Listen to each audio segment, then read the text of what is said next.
नमस्कार छात्रों, कैसे हैं। उम्मीद करते हैं कि बिल्कुल स्वस्थ होंगे, सुरक्षित होंगे और आप अपना पूरा ख्याल रख रहे होंगे। छात्रों, पिछले क्लास में हम लोग अकबर वाले टॉपिक पे बात किए थे। आज उसी से आगे बढ़ते हुए हम लोग आज अकबर को फाइनली कंप्लीट करेंगे और देन हम लोग कल से जहांगीर वाले टॉपिक पे बात करेंगे। आप सभी तमाम छात्रों को मैं फिर से अपने यूट्यूब चैनल गुरुमंत्रा जीएस क्लासेस में बहुत बहुत स्वागत करता हूँ। छात्रों, आप सभी लोगों से मैं एक विनती कर रहा हूं। मुझे इस बात का आज बहुत दुख हुआ है। मैं पिछले विगत कुछ दिनों से यह बात देखते आ रहा हूं कि तमाम जो भी मेरे छात्र, जो भी मेरे भाई बंधु हमसे जुड़े हुए हैं यूट्यूब चैनल के माध्यम से, उन लोगों से थोड़ी सी मैं आज नाराज हूं।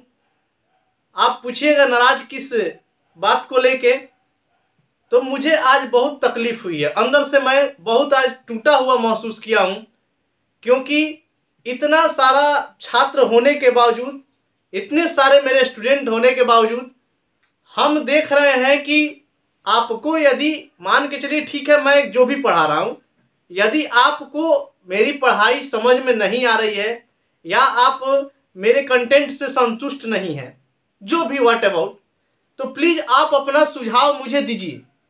क्योंकि मैं इतना जानता हूं कि छात्र जीवन से और टीचिंग लाइन में आने के बाद मैं बहुत सारी चीज़ों का अनुभव खुद किया हूं।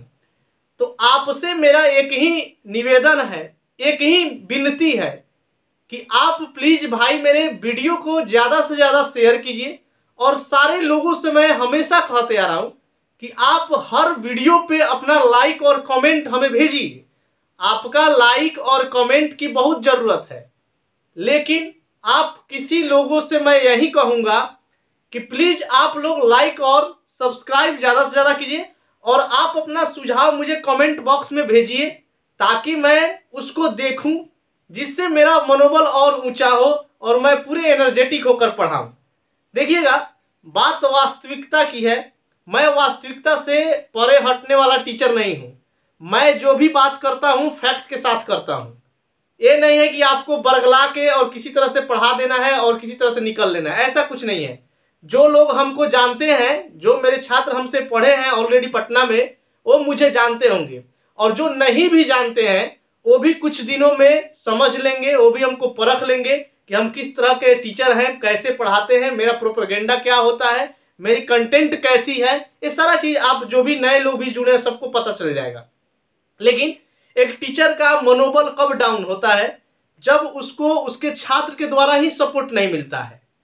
जब छात्र का सपोर्ट रहेगा तो मैं आपसे एक वादा यही कर रहा हूं कि यदि आप अपना थोड़ा भी सपोर्ट हमको करते हैं तो मैं उस लेवल पर आपको तैयार करूंगा जो आप कभी सोचे भी नहीं होंगे। उम्र कम देखने से किसी का आकलन नहीं किया जाता है। उम्र कम है, छोटा है, तो इससे आकलन आप नहीं कर सकते हैं कि किसके पास कितना नॉलेज है और किसके पास क्या नहीं है। किसी भी व्यक्ति का चेहरा और उम्र देख के उसका परख नहीं होता है। तो मैं आपसे यही वादा करता हूं कि यदि आप अपना सपोर्ट हमको थोड़ा सा भी करते हैं तो मैं उससे कई गुना ज़्यादा आपके लिए काम करूंगा और करके दिखाऊंगा भी। यह मेरा वादा है आपसे। लेकिन 2-3 रोज पहले से मेरी तबीयत भी ऑलरेडी थोड़ी सी डिस्टर्ब थी, जिसके कारण आप लोगों को वीडियो में कंटिन्यू नहीं दे पाया। लेकिन अब से आपको कंप्लीट जो है जीके जीएस का सब्जेक्ट वाइज वीडियो आपको मिलने लगेगा 1 से 2 रोज में। जैसा कि हम पिछले दिन भी अनाउंसमेंट किए थे कि पॉलिटी सेक्शन भी चालू हो जाएगा, तो आपका पॉलिटी भी चालू हो जाएगा। लेकिन सारा कुछ करने के बावजूद मैं आपके लिए अपना जो है एक एक समय जो है आपको दे रहा हूं, हर समय आपके बारे में सोच रहा हूं। तो क्या आपको मेरा छात्र होने के नाते कुछ नहीं सोचना है? आप भी तो मेरा छात्र है, आप भी तो अपने गुरु के लिए कुछ सोच सकते हैं।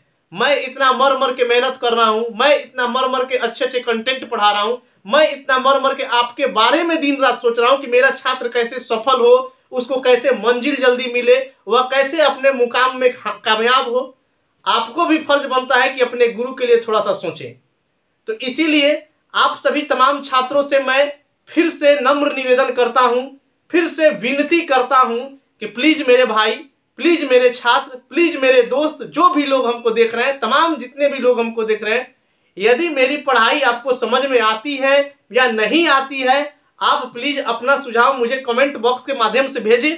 मैं उसको देखूंगा तभी तो मुझे पता चला कि मैं कहाँ गलत हूँ या मुझ में क्या और सुधार की जरूरत है। जब तक आप अपना विचार मुझे नहीं भेजेंगे तो मुझे पता नहीं चलेगा कि मैं क्या कर रहा हूँ। इसलिए आपसे मैं एक ही रिक्वेस्ट कर रहा हूँ कि प्लीज एंड प्लीज ज़्यादा से ज़्यादा लाइक कीजिए भाई, ज़्यादा से ज़्यादा चैनल को सब्सक्राइब कीजिए और प्रति वीडियो पर अपना कमेंट भेजिए। देखिए, मैं इतना जानता हूं कि किसी भी छात्र को उठाने में किसी भी शिक्षक को उठाने में उसका छात्र सबसे बड़ा अहम रोल होता है। आज धरती पे कोई भी टीचर स्टार बना है, आज धरती पे कोई भी मास्टर बहुत बड़ा हस्ती बना है, उसका सबसे बड़ा कारण है उसका स्टूडेंट। यदि उसका स्टूडेंट उसको सपोर्ट कर दिया तो वह टीचर बहुत बड़ा स्टार बनता है। यह आप लोगों में बहुत बड़ी शक्ति है। इस भारत की 65% युवा में बहुत बड़ी शक्ति है। पिछले दिनों हम लोग देखे थे जो इतना बड़ा टैग जो करके हम लोग हैशटैग रीट्वीट करके एसएससी एलडीसी हम हर परीक्षा को हम लोग वापस करा दिए, हर परीक्षा का डेट अनाउंसमेंट करा दिए। तो आप समझ सकते हैं कि इन तमाम युवाओं में कितनी बड़ी शक्ति है। इस एकजुटता को हम लोग देख भी चुके हैं, पिछले उदाहरण हम देखे भी हैं। एसएससी बैंकिंग सारे चीज के एग्जाम कंडक्ट कराए जा रहे हैं। तो मैं आप लोगों से यही निवेदन कर रहा हूं कि भाई मेरे, आपको पसंद आती है या नहीं आती है, आप दोनों जो है बात अवश्य हमें भेजें। मुझे आपका कमेंट का बेसब्री से इंतजार रहता है ताकि मैं भी अपने आप में और सुधार करूं और डेवलप हो सकूं कि मेरी कहाँ गलती हो रही है, मैं कहाँ पे किस चीज़ को गलत डील कर रहा हूं। तो ये सारी चीज़ आप हमें भेजिए। मुझे आपके लिए बहुत बहुत जो है आपको तहे दिल से धन्यवाद करता हूँ इसके लिए। मुझे अचानक आज दिन में थोड़ा सा इस बात का तकलीफ लगा है कि इतने सारे मेरे छात्र हमसे जुड़े हैं, तमाम लोग, कम से कम आज 1000 सब्सक्राइबर भी होने जा रहा है यूट्यूब पे मेरा। इतना 1000 लोगों के बावजूद मानते हैं कि कुछ ऐसे लोग हैं जो वीडियो नहीं देख पाते, लेकिन जो हमसे जुड़े हैं, जो ऑलरेडी हमसे पढ़े हैं पटना में, जो हमारा क्लास ऑलरेडी किए हैं, वो तो हमको जानते होंगे, वो तो हमको अच्छे से जानते होंगे कि सर कैसे पढ़ाते हैं, सर का पढ़ाने का क्या तरीका है। तो प्लीज वो लोग क्यों सोए हुए रहते हैं? उनको मैं पर्सनली अगर बोलूं कि भाई मेरे वीडियो को लाइक कर दीजिए, वीडियो पर कमेंट कर दीजिए, तब वो करेंगे। क्या आपका फर्ज इतना नहीं बनता है कि सर बिना बोले, सर का एक जो है गुरु दक्षिणा है। आपसे तो मैं पैसा नहीं ले रहा हूं, ऑनलाइन पढ़ा रहा हूं तो 1 रुपया भी नहीं लूंगा, ये भी बात क्लियर है। आपको यहां तक मैं हर पेपर पढ़ाने का बात किया हूं और टेलीग्राम ग्रुप मेरा चैनल है, उस पर मैं जल्द ही हर जो भी सब्जेक्ट पढ़ा उसका PDF डाउनलोड करके और टेलीग्राम में अपना चैनल पे डाल दूंगा। तो आपका भी तो फर्ज बनता है कि गुरु दक्षिणा के रूप में कम से कम आपसे बस इतना ही मांगा जा रहा है कि वीडियो को कम से कम लाइक कीजिए, उस पर अपना कमेंट, हर एक वीडियो पर अपना विचार दीजिए कमेंट के माध्यम से, ताकि मुझे भी तो पता चले कि मैं कहाँ तक अभी हूँ इस रेस में, मैं अभी किस पायदान पर हूँ, मुझे अभी कितनी मेहनत करने की जरूरत है। इन सारे चीज़ों को मैं देखना चाहता हूँ। तो चलिए, आप लोगों को शायद यह बात आज समझ में आई होगी। किसी छात्र का जो है और किसी स्टूडेंट का, किसी छात्र का और किसी टीचर का जो रिश्ता है वो बहुत ही, मतलब क्या कहते हैं, इसी रिश्ता को हम लोग बनाने में बहुत ही मशक्कत करना पड़ता है। किसी भी रिलेशन को बना रहे हैं तो उसको बहुत ही अच्छे ढंग से निभाना होता है, और गुरु और शिष्य का रिश्ता तो बहुत ही एक अनोखा रिश्ता माना जाता है। तो प्लीज आपसे यही विनती है कि आप जो है वीडियो को ज़्यादा से ज़्यादा लाइक कीजिए और उसको जो है कमेंट भेजिए, हर वीडियो पे अपना राय हमें भेजिए ताकि मैं उसको देखूं, मुझे पता चले कि मैं अभी कहाँ खड़ा हूँ। देखिएगा, हम लोग पिछले क्लास में अकबर वाले टॉपिक पे बात किए थे, आज हम लोग अकबर को कंप्लीट करेंगे। हमने कहा था अकबर के टाइम पीरियड को लेके 1560 से लेकर 1562 के समय पेटीकोट शासन के नाम से जाना गया था भारतीय इतिहास में, उस पर हम लोग चर्चा किए थे। आज हम लोग अकबर से जो भी कंप्लीट पैकेज अकबर से बनता है उन सारे बातों पर हम लोग चर्चा करेंगे और अकबर को आज हम लोग खत्म करेंगे। देखिएगा, आपसे पहले ही थोड़ा सा बोल दे रहा हूं कि वीडियो हो सकता है लंबा हो, तो इसलिए आप पेशेंस बनाए रखिए और बात को ज्यादा सुनने का कोशिश कीजिए, दिमाग में बातों को सेट करने का कोशिश कीजिए, लिखने और छापने का कोशिश कतई नहीं कीजिए। आपसे मेरा एक अनुरोध है। देखिए, पिछले क्लास में हम लोग बात किए थे अकबर के प्रमुख अभियानों को लेके। 1561 में 2 अभियान पर बात किए थे, गढ़कटंगा का अभियान और मालवा का अभियान। 1568 में हम लोग मेवाड़ का अभियान देखे थे जो राणा संगा के पुत्र राणा उदय सिंह द्वितीय के साथ हुआ था। उसके बाद हम लोग 1576 में हल्दी घाटी के बारे में भी बात किए थे। हल्दी घाटी का युद्ध अकबर और महाराणा प्रताप के बीच हुआ था। आपको महाराणा प्रताप के बारे में बताए भी होंगे कल। वह 54वें शासक थे सिसोदिया वंश के। महाराणा प्रताप सिसोदिया वंश के 54वें 54th किंग थे। और ऐसा बताया जाता है कि उनकी हाइट 7.5 फुट की थी। वह 80 किलो के रक्षा कवच पहनते थे, 60 किलो का तलवार चलाते थे, 40 किलो का भाला चलाते थे, 25 किलो का जूता पहनते थे। उनके घोड़ा का नाम चेतक था और उनके हाथी का नाम राम प्रसाद था। देखिएगा, एक बहुत ही इंटरेस्टिंग तथ्य यहाँ पे समझने की जरूरत है। महाराणा प्रताप के हाथी का नाम जो राम प्रसाद था, आपसे प्रश्न पूछा भी जा सकता है। महाराणा प्रताप के हाथी का नाम राम प्रसाद था। महाराणा प्रताप के जो हाथी था उसका नाम याद रखिएगा, राम प्रसाद था। महाराणा प्रताप के हाथी का नाम क्या था? राम प्रसाद। और इनके घोड़ा का नाम चेतक था। महाराणा प्रताप का हाथी का नाम राम प्रसाद था और इनका घोड़ा जो था महाराणा प्रताप का, आपको पता है, चेतक उसका नाम था। क्या नाम था? चेतक नाम था। देखिएगा, हल्दी घाटी का युद्ध 1576 में हुआ। आपको पता है हल्दी घाटी का युद्ध कब हुआ था? 1576 में। किसके किसके बीच हुआ था हल्दी घाटी? तो यह भी बात पता है, हल्दी घाटी जो हुआ था वह अकबर और महाराणा प्रताप के बीच हुआ था। हल्दी घाटी किसके किसके बीच हुआ था? तो अकबर वर्सेस महाराणा प्रताप। अकबर वर्सेस महाराणा प्रताप। देखिएगा, यहां पर हम बात करें हल्दी घाटी के युद्ध में अकबर से तो महाराणा प्रताप हार गए, बिल्कुल सही बात है। लेकिन कैसे हारे, युद्ध का नेतृत्व कैसे किए महाराणा प्रताप अकबर से, इस बात को भी थोड़ी सी समझनी है। जैसे हल्दी घाटी का युद्ध हुआ उस समय महाराणा प्रताप हारे। और आपको बता दें कि हल्दी घाटी के युद्ध में महाराणा प्रताप हारे तो उनका हाथी जो चेतक, यहां पर हम बात कर रहे हैं, सॉरी, उनका जो घोड़ा चेतक था, वह महाराणा प्रताप को युद्ध स्थल से किसी तरह से बचाकर और जंगल, दूर जंगल की तरफ लेकर निकला था, जहां से महाराणा प्रताप जो है हल्दी घाटी युद्ध में बच गए थे। तो उस तरह से आगे चल के, हालांकि महाराणा प्रताप का डेथ जो है 1597 ईस्वी में हो जाता है, तो इस बात को भी थोड़ा सा याद रखिएगा। हम बात कर रहे हैं आगे अकबर से और क्या क्या प्रश्न बनते हैं, उन सारी चीजों पे हम लोग चर्चा करने वाले हैं। देखिएगा, एक बहुत ही इंटरेस्टिंग कहानी है। महाराणा प्रताप का जो हाथी राम प्रसाद था, उस हाथी को हल्दी घाटी के युद्ध लड़ने के बाद अकबर ने पकड़कर और अपने यहां आगरा में ले गए थे। महाराणा प्रताप का जो हाथी राम प्रसाद था, उस हाथी को अकबर ने पकड़कर और अपने यहां आगरा में ले गए थे। आगरा में जब राम प्रसाद हाथी को ले गए तो वहां पर उस हाथी के लिए अकबर ने तमाम सारी व्यवस्थाएं की, उसके खाने पीने की, हर तरह की जो है भोजन व्यंजन उसको खाने के लिए दिया। लेकिन बात सही है कि अपने मालिक के प्रति वफादार जो इंसान होता है वह दुनिया का सबसे जो है क्या बोलते हैं भाग्यशाली होता है। मालिक के प्रति वफादारी हमेशा करना चाहिए। जिसका नमक खाए हैं उसका गुण गाना चाहिए, नहीं तो आपको जो है इंसान होने की कोई जो है अधिकार नहीं है। आप इंसान के नाम पर आपका लालच है। आप जब अपने मालिक के नमक का कर्ज नहीं अदा कर सके तो आपसे घटिया दुनिया में कोई व्यक्ति नहीं है। यहां तक तो जानवर इतने वफादार उस समय के होते थे। थोड़ी सी बात को समझ लीजिएगा।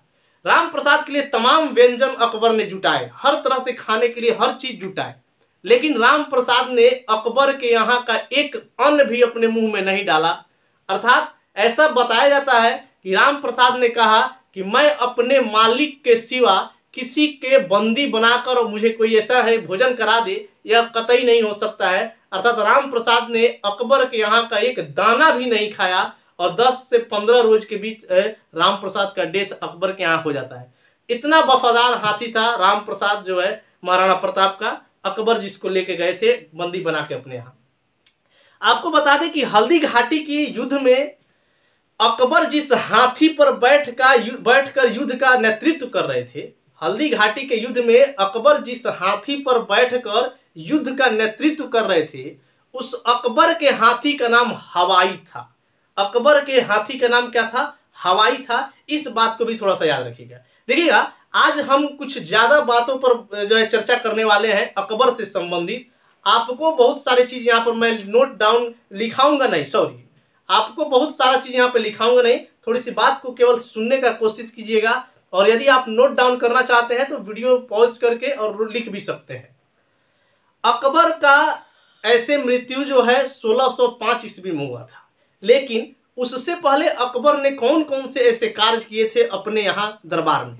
सबसे पहले आपको बता दें कि अकबर के यहाँ ऐसे कार्य हुए थे, उसमें बहुत सारे अकबर की प्रमुख जो है उपलब्धियां है।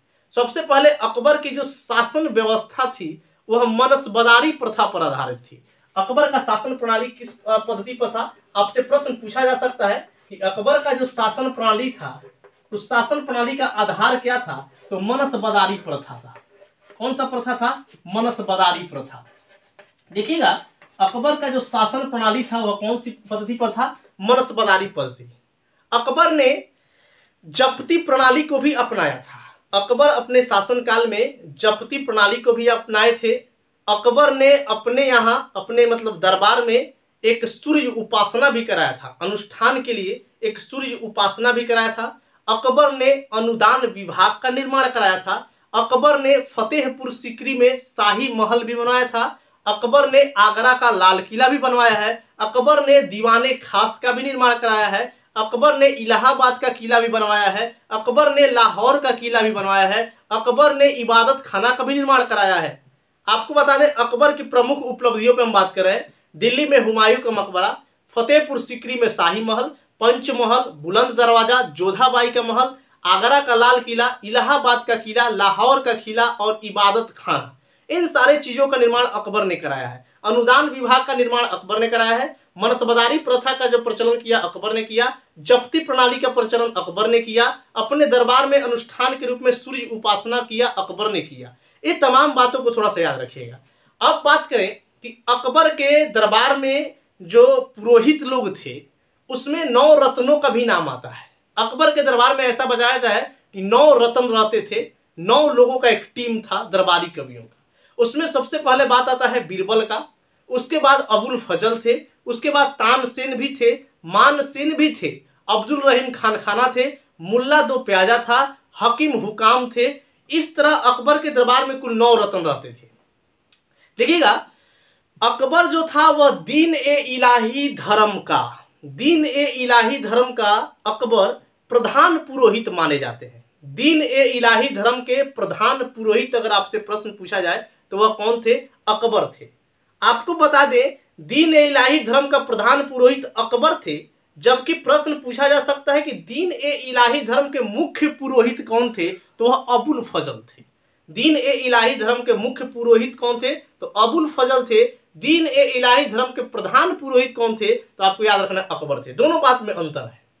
दीन ए इलाही धर्म को स्वीकार करने वाला, बात को ध्यान समझिएगा, दीन ए इलाही धर्म को स्वीकार करने वाला प्रथम और अंतिम हिंदू शासक बीरबल थे। दीन ए इलाही धर्म को स्वीकार करने वाला प्रथम और अंतिम हिंदू शासक बीरबल थे, जिनका बचपन का नाम महेश दास था। और बीरबल के बारे में बता दें, बीरबल की मृत्यु जो है यूसुफ जाई जातियों के विद्रोह को दबाने के दौरान हुआ था।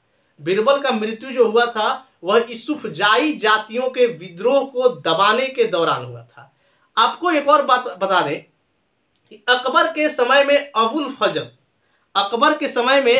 फजल जो 9 रत्नों में भी शामिल थे, उन्होंने अकबरनामा ग्रंथ की रचना की है। अकबर के समय में अबुल फजल जो थे उन्होंने अकबरनामा ग्रंथ की रचना की है। और इसके साथ आपको अबुल फजल से एक और प्रश्न याद रखना है। अबुल फजल ने पंचतंत्र विष्णु शर्मा जी के द्वारा लिखा गया है, आपको पता होगा। तो अकबर ने पंचतंत्र का अबुल फजल ने पंचतंत्र का फारसी में जो अनुवाद किया था अनवर ए सादत के नाम से। पंचतंत्र का फारसी में अनुवाद किस नाम से किया था? अनवर ए सादत के नाम से। यही बात याद रखिएगा। उसके बाद अगर आपसे प्रश्न पूछा जाता है अबुल फजल ने अकबरनामा लिखा। अबुल फजल ने पंचतंत्र को फारसी में ट्रांसलेट किया, किस नाम से? तो अनवर ए सादत के नाम से।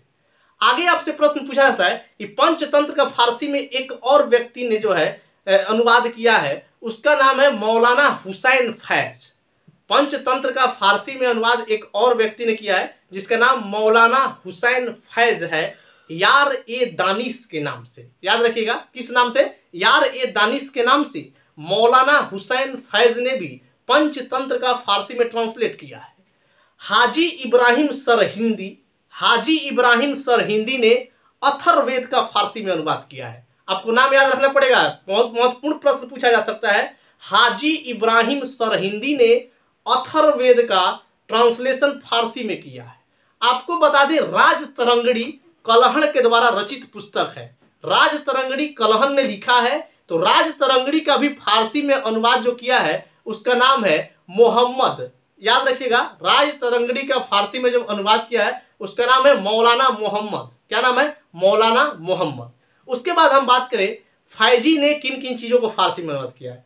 फैजी ने लीलावती, जो सबसे बड़ा मैथमेटिक्स लीलावती जो पुस्तक थी, तो लीलावती पुस्तक का अनुवाद फैजी ने फारसी में किया। लीलावती पुस्तक जो है उसका अनुवाद फैजी ने किस भाषा में किया है? फारसी भाषा में किया है। नल दमयंत्री भी एक पुस्तक है जो सूरदास के द्वारा लिखा गया है। नल दमयंत्री पुस्तक का भी फारसी में अनुवाद, नल दमयंत्री पुस्तक का फारसी में अनुवाद जो है फैजी ने किया है। तो आपको याद करा दे, 5-6 बुक ऐसे हैं जो बराबर पूछे जा सकते हैं। सबसे पहले अकबरनामा के राइटर अबुल फजल हैं। अबुल फजल ने पंचतंत्र का फारसी में अनुवाद अनवर ए सादत के नाम से किया है। उसके बाद पंचतंत्र का एक और व्यक्ति ने फारसी में अनुवाद किया है जिसका नाम है मौलाना हुसैन फैज। मौलाना हुसैन फैज ने भी पंचतंत्र का फारसी में अनुवाद किया है यार ए दानिश के नाम से। उसके बाद बात करें हाजी इब्राहिम सरहिंदी। हाजी इब्राहिम सरहिंदी ने अथर्ववेद का फारसी में अनुवाद किया। उसके बाद बात करें कलहण का राजतरंगिणी, तो मौलाना मोहम्मद शाह, मौलाना मोहम्मद शाह ने कलहण द्वारा रचित राजतरंगिणी का फारसी में अनुवाद किया। उसके बाद हम बात करें 2 व्यक्ति और लीलावती के बारे में। लीलावती पुस्तक का फारसी में अनुवाद फैजी ने किया और नल दमयंत्री जो सूरदास का पुस्तक है उसका भी अनुवाद फारसी में फैजी ने किया। अकबर के दरबार में 9 रत्न में कौन कौन थे? तो अकबर के दरबार में 9 रत्न में सबसे पहले अबुल फजल थे, बीरबल थे, उसके बाद तानसेन थे, उसके बाद मानसेन थे, उसके बाद अब्दुल रहीम खान खाना थे, मुल्ला 2 प्याजा थे, हकीम हुकाम थे और फकीर अजियाउद्दीन थे। फकीर अजियाउद्दीन थे और बाबा बैजू बावरा और रामदास थे। तो अकबर के दरबार में 9 रत्नों में लोग शामिल थे। देखिएगा, अकबर के दरबार के प्रमुख चित्रकार में 3 लोगों का नाम पूछा जाता है। अकबर के दरबार में प्रमुख चित्रकार में 3 लोगों का नाम पूछा जाता है। एक जो है सबसे पहले दशावंत, याद रखिएगा, बसावन, दशावन, बसावन और अबुद ससमद। अबुद ससमद, दशावन और बसावन, यह अकबर के 3 जो चित्रकार लोग थे इनके दरबार में रहते थे। अबुद ससमद को अकबर ने सीरी कलम की भी उपाधि दिया था। अबुद ससमद को अकबर ने सीरी कलम की उपाधि दिया था और हुसैन काश्मीरी को जड़ी कलम की उपाधि दिया था। हुसैन काश्मीरी को जड़ी कलम की उपाधि दिया था। अकबर के दरबार में म्यूजिशियन में प्रमुख उनके जो संगीतकार थे अकबर के, उनका नाम तानसेन था। तानसेन का बचपन का नाम रामतनु पांडे था। तानसेन का ओरिजिनल वास्तविक जो नाम था वह रामतनु पांडे था। तानसेन का जन्म 1506 ईस्वी में ग्वालियर में एक ब्राह्मण परिवार से हुआ था। तानसेन का जन्म 1506 ईस्वी में ग्वालियर मध्य प्रदेश में एक ब्राह्मण परिवार से हुआ था। तानसेन अकबर के प्रसिद्ध संगीतकार बताए जाते हैं। तानसेन के द्वारा रचित कुछ पुस्तकें पूछा जाता है जिसका नाम है मियाँ का मल्हार, मियाँ का टारंग और मियाँ की टोडी और मियाँ की सारंग। तीनों पुस्तक याद रखें, मियाँ की मल्हार, मियाँ की टोडी, मियाँ की सारंग और दरबारी कन्हारा। ये 4 पुस्तक तानसेन की है। मियाँ की मल्हार, मियाँ की टोडी, मियाँ की सारंग और दरबारी कन्हारा, यह चारों बुक जो है किसका है? तानसेन का है। अकबर ने तानसेन को कंठाभरण वाणी विलास की भी उपाधि दिया था। अकबर ने तानसेन को कंठाभरण वाणी विलास की भी उपाधि से सम्मानित किया था। यहाँ तक उम्मीद करते हैं बात आपको समझ में आई होगी। अब थोड़ी सी चर्चा और करें कि अकबर के और क्या क्या प्रश्न बनते हैं। सबसे पहले अकबर के हम 9 रत्न पर बात किए, आपको क्लियर हुआ होगा।